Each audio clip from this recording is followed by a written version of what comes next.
I think a lot of people, especially in the Midwest, tend to be like very passive aggressive and worry about making other people happy around them. And I think everybody needs to be just a little more selfish. The most important person in your life is yourself. And if you can make yourself happy with the state that you're in, then you're gonna be able to make everybody else around you happy easier. My name is Evan Carothers. I am an entrepreneur slash software engineer slash designer. I've worked in startups most of my adult career. I've always been interested in technology. Started programming when I was 12 years old. I had the privilege to work for quite a few startups right out of college that were very open book and transparent startups that let me really get a lot of visibility into the good and bad ways to run a business, and I was bitten by the entrepreneurial bug myself. So went on to start Docalytics with a few co-founders, which we recently sold to New York City-based Contently, and now I'm working with Contently to integrate the product and be a part of their team. Docalytics is a B2B software product that helps marketers and salespeople that leverage a lot of content like PDFs, PowerPoints, etc.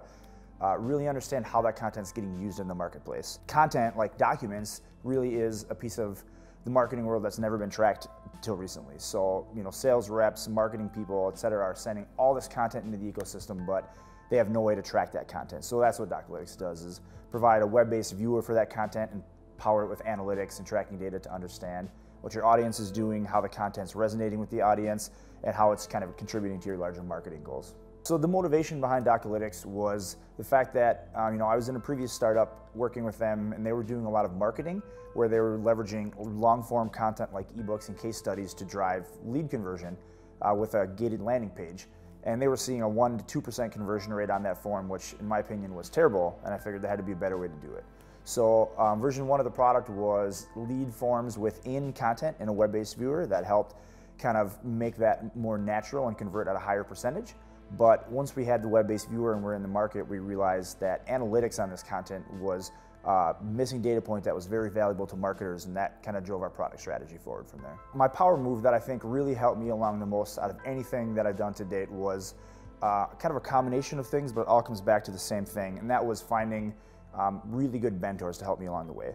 So whether it was pre-startup idea, just getting the knowledge to see what was happening in the startups I worked in, all the way up to the impetus of the idea as it got into the market, finding people to help with financing and hiring and find customers and everything.